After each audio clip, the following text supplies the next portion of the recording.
Evening friends, I am advocate Amit Kumar Gupta. अपने income tax के cases की सीरीज़ में आज जो केस हम लोग डिस्कस करेंगे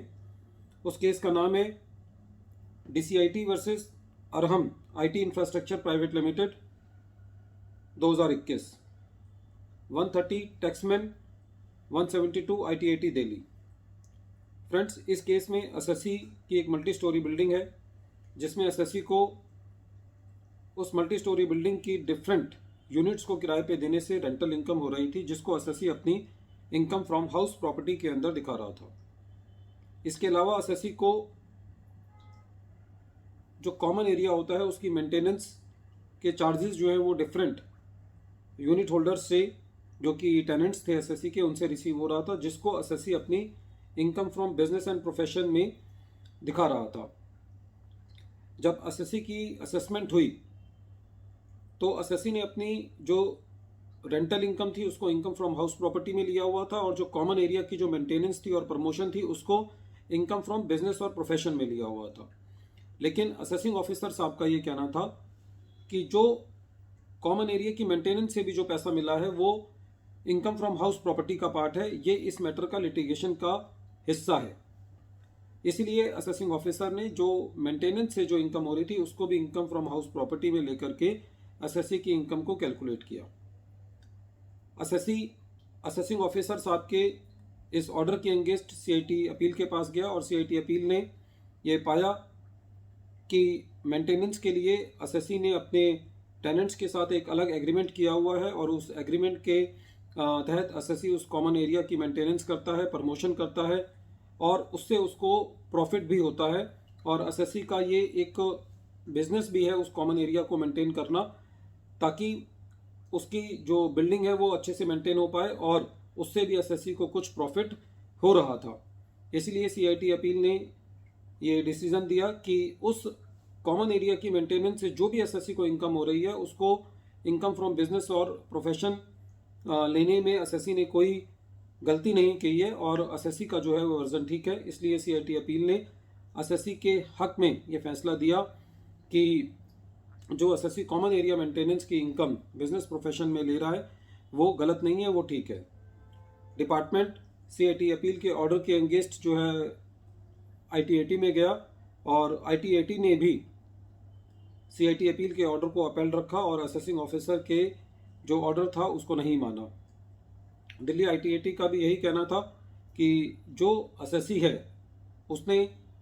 जो कॉमन एरिया मेंटेनेंस और प्रमोशन के लिए एक अलग एग्रीमेंट किया हुआ है अपने टेनेंट्स के साथ, और वो मेंटेनेंस चार्जेस जिस डेट से रेंट चालू हो जाता है उस डेट से वो मेंटेनेंस चार्जेस टेनेंट्स ने देने होते हैं। वो एक अलग एक्टिविटी है, उसका रेंटल इनकम से कोई लेना देना नहीं है। और मेंटेन करने के लिए एसएससी ने अलग अपना स्टाफ रखा हुआ है, अलग स्वीपर्स रखे हुए हैं, उसका अलग इलेक्ट्रिसिटी का बिल आता है, उसके लिफ्ट चार्जेस अलग हैं। तो वो एक सेपरेट बिजनेस एक्टिविटी है, और उसको इनकम फ्रॉम हाउस प्रॉपर्टी में ले जाना जो है वो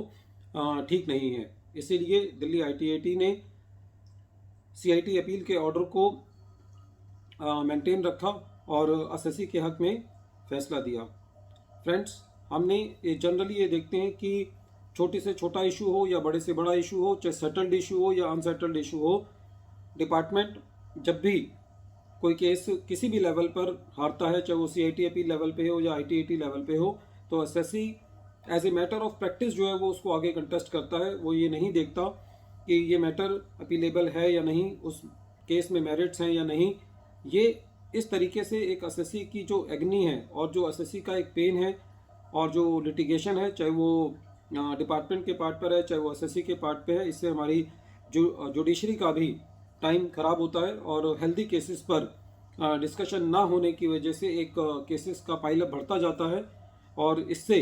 हमारे कंट्री के अंदर एक टैक्स एडमिनिस्ट्रेशन को लेकर के एक उदासीनता का माहौल बनता है। और एक हमारी जो गवर्नमेंट का एक मकसद होता है कि हम फॉरेन इन्वेस्टर्स लाएंगे, और फॉरेन इन्वेस्टर्स तो बात की बात है, जो यहाँ के हमारे डोमेस्टिक इन्वेस्टर्स हैं, हमारे जो इंडिया के इन्वेस्टर्स हैं, वो भी बहुत डिमोरलाइज होते हैं, क्योंकि उनको कई बार बहुत छोटी छोटी बात के लिए उनको इतने लंबे लंबे पीरियड तक लिटिगेशन का सामना करना पड़ता है। 1 साल की एडिशन हो जाती है तो सेम बेसिस पर डिपार्टमेंट उनके बाकी सालों की भी एडिशंस करता रहता है। क्योंकि केस जो है स्क्रूटनी में लगातार चलते हैं, और कई बार तो ऐसा भी देखा गया है कि इवन हाई कोर्ट से भी एक एसएससी के फेवर में डिसीजन होने के बाद फिर भी जो है वो ITO एडिशन करता रहता है। तो ऐसे केसेस को डिपार्टमेंट को बड़ी स्ट्रिक्टली लेना चाहिए। इसके लिए भी एक स्पेसिफिक सेक्शन इनकम टैक्स में इंट्रोड्यूस किया जाना चाहिए कि यदि सेम इशू पर हाई कोर्ट अपना डिसीजन दे चुका है या ITAT डिसीजन दे चुकी है तो उन केसेस में डिपार्टमेंट को एसएससी की एडिशन नहीं करना चाहिए। और CIT अपील भी हमने ये देखा है कि ITAT और इवन हाई कोर्ट के डिसीजंस को भी जो है वो नहीं देखते और एसएससी का स्टेटस की ऑर्डर जो है वो पास करते हैं। बहरहाल ये यहाँ इस केस का डिस्कशन का मैटर नहीं है, ये एक हमारी जर्नल एग्नी है जो हम अपने केसेस में देखते हैं। केस का नाम एक बार मैं फिर रिपीट कर रहा हूँ, केस का नाम है DCIT versus Arham IT infrastructure private limited 2021, 130taxman.com, 172 ITAT Delhi. Thank you friends, thank you.